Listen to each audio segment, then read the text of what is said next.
ఒకటే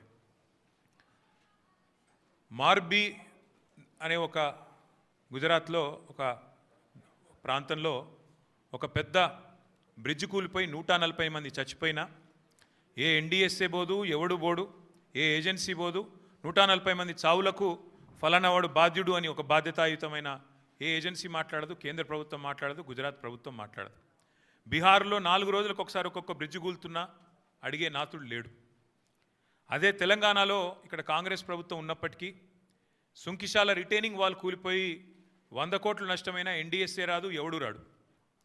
అట్లాగే SLBC tunnel వీళ్ళ అవినీతి కమిషన్ల కక్కుర్తితో అది నిజంగా మళ్ళీ తిరిగి రివైవ్ చేసే పరిస్థితి ఉందా లేదా అని కూడా సోయి లేకుండా, కనీసం ఆలోచన లేకుండా, ఇంగిత జ్ఞానం లేకుండా పూర్తి స్థాయిలో కుప్పగూలిపోయి 8 మంది చచ్చిపోయి దగ్గర 100 రోజులు దాటిపోయినా ఇప్పటి వరకు ఉత్తమ కుమార్ రెడ్డి మాట్లాడాడు, రేవంత్ రెడ్డి మాట్లాడాడు, కేంద్ర ప్రభుత్వంలో ఉన్న ఒక్క మంత్రి మాట్లాడాడు, ఎవరు బాధ్యత తీసుకున్న మనిషి లేడు.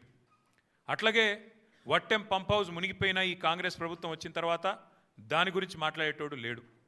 అట్లాగే పెద్దవాగు ఒకసారి కాదు 2 సార్లు కొట్టుకొని పోయిన ప్రాజెక్టు అడిగేవాడు లేదు. కానీ కాళేశ్వరం విషయంలో మాత్రం హరీష్ రావు గారు, కేసీఆర్ గారు 100 సార్లు చెప్పారు.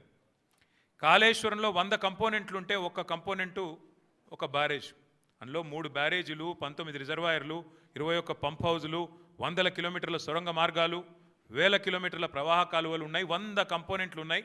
ఆ 100లో ఒకటి మేడిగడ్డ బ్యారేజు. అందులో మొత్తం 371 పిల్లర్లు ఉంటే 3 బ్యారేజీలు కలిపి 2 పిల్లర్లలో ఒక దగ్గర పగులు వచ్చింది. దాన్ని పట్టుకొని దున్నపోతూ ఈనింది అని కాంగ్రెస్ వాడంటే దుడ్డెను కట్టేయమని బీజేపీ వాడు 2 రోజుల్లో ఎన్డీఎస్ఏ రిపోర్ట్ అని వడ్డించి ఎన్డీఏ రిపోర్ట్ బీజేపీ ఆఫీస్లో తయారు చేసి ప్రజల్ని భ్రమింపజేసే ప్రయత్నం చేసినారు. దానికి తిరుగులేని విధంగా ఎల్ఎన్టీ అనే సంస్థ ఏ సంస్థనైతే పార్లమెంట్ భవనం కట్టిందో, ఏ సంస్థనైతే కాంగ్రెస్ పార్టీ కేంద్ర కార్యాలయం కట్టిందో ఆ సంస్థ మొన్ననే స్పష్టంగా చెప్పింది, ఈ నివేదికను మేము తిరస్కరిస్తున్నాం, ఎన్డీఎస్ఏ రిపోర్టు ఇది చెత్తబుట్టలో పడేయడానికి తప్ప ఎందుకు పనికిరాని రిపోర్ట్ అని చెప్పినారు. అట్లాగే ఆ సంస్థనే ఏ సంస్థనైతే నేను అడుగుతున్నా రేవంత్ రెడ్డిని, ఏ సంస్థనైతే మేడిగడ్డ బ్యారేజ్ కట్టిందో ఆ సంస్థ నిజంగానే పనికిరాందైతే మరి కాంగ్రెస్ పార్టీ కార్యాలయం కూడా ఆ సంస్థతో ఎందుకు కట్టించడం నేను అడుగుతా ఉన్నా. కాంగ్రెస్ పార్టీ కార్యాలయం కూడా తెలంగాణకి వెళ్ళిపోయిన మూటలతోనే కట్టిరు, మీరు అందరికి తెలుసు అది.